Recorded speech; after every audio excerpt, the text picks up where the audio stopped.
2016 was definitely a model year in terms of scaffolding the student leadership landscape for the future. It was the first year that we had co-captains who both ran the Spirit and Events portfolio, Faith and Mission, Academic and the Community Activity portfolios were all present at the start of the year, but a new one emerged by year's end. At the end of year 11, prefects were announced and about 5 boys were allocated to the junior school relations and worked closely with, but separately from, the Community and Activities portfolio.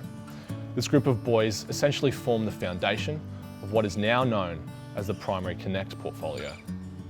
We became aware that Connor was having a particularly significant impact when we saw how popular he had become with the junior school students.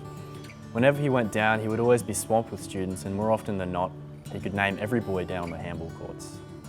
Connor went out of his way to establish a dialogue with the junior school teaching staff, which added extra groundwork to what would eventually become a more formal portfolio structure. Before 2016 began, Jake and I spent quite some time together pondering and planning how we should lead the year and what legacies we wanted to leave behind. One big thing for us was to make sure a presence was felt, no matter what, at junior school masses, which were on Wednesday mornings. As the year went on and more pressure built with studies and leadership commitments, there was always one face that was always there, and that was Connor.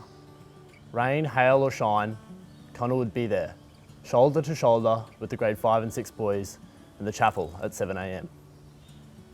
Mind you, he didn't need to be, nor did he have the responsibility of a badge yet, but he had the social intelligence to recognise that his presence and pure reliability brought the boys along. It's not often that someone has the transformational leadership to be able to convince 10 and 11-year-old boys that their morning would be better spent in solidarity in a chapel than tearing it up on the handball courts outside. But he could, and more importantly, he did. I remember late in the year when we were discussing examples of prefects from previous years who stood out amongst their peers and who went beyond what was expected of them. Then we tried to think of who that might have been in our year, and we pretty unanimously decided that it was Connor. At that time, never had anyone been retrospectively elevated to a vice captain role. Yet I remember talking to the boys and Mr. Harvey when the suggestion was put forward, and thinking there was really no other way to fully encapsulate and appreciate the service and difference that Connor had made in our year than to promote him. Connor was acknowledged for his commitment and dedication to playing his role at the final assembly for the year. He was presented with a vice captain badge in front of the whole school. Before the final assembly, we actually had a special presentation in IPAC with the junior school and let them know the news first, which I think was something really special. The presentation in front of the junior school boys in IPAC was a really special moment for me. It gave me recognition in front of the students who I'd worked closely with and created bonds with over that year. It gave them a model to follow and proved to them that you can achieve anything with the right support and the willingness to succeed. I still get goosebumps remembering the absolute thrill in each of the junior boys' eyes as they cheered to see Connor be recognised. In a way, acknowledging him made them feel more recognised too. At that point, the connection between primary and senior school seemed so much stronger. The legacy this portfolio has left on the Iona community is one that can continue into the future. Iona has always been about community, and the Primary Connect portfolio embodies this quality. It's about a genuine connection between the younger Ionians and the seniors of the college. The portfolio enables the younger students to understand what it's like to be an Ionian from the day that they enter the school.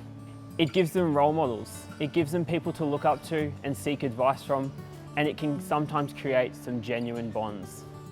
The extent of the impact Connor made is pretty obvious when you consider a whole new portfolio and vice captain position had to be made to fill a hole that Connor left when he graduated.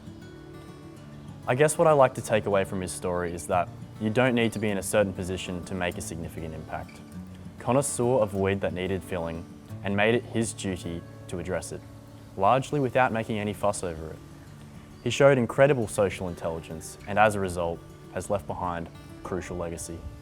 One of the main messages for me is that having a supportive student leadership team who are willing to invest time in a new project is so important. They could have very easily stuck with the original portfolio structure and not looked to include the junior school, but they saw the need and appointed a small team of prefects to invest their time and energy into the junior school and it paid off massively. The captains exercised incredible social intelligence by deciding to include the junior school in their planning. This initiative had been tried before and phased out, but by them deciding to bring it back, it showed how much they respected and valued the junior school's involvement. We were told a badge is not earned at the start of the year. Instead, it symbolises a promise and greater responsibility. Many boys with badges never go on to earn them. Yet some, without badges, earn them twice over.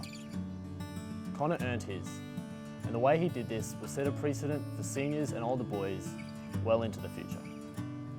With social intelligence, commitment, and leadership like Connor, you too can make a difference, regardless of the length of the list on your Blazers pocket.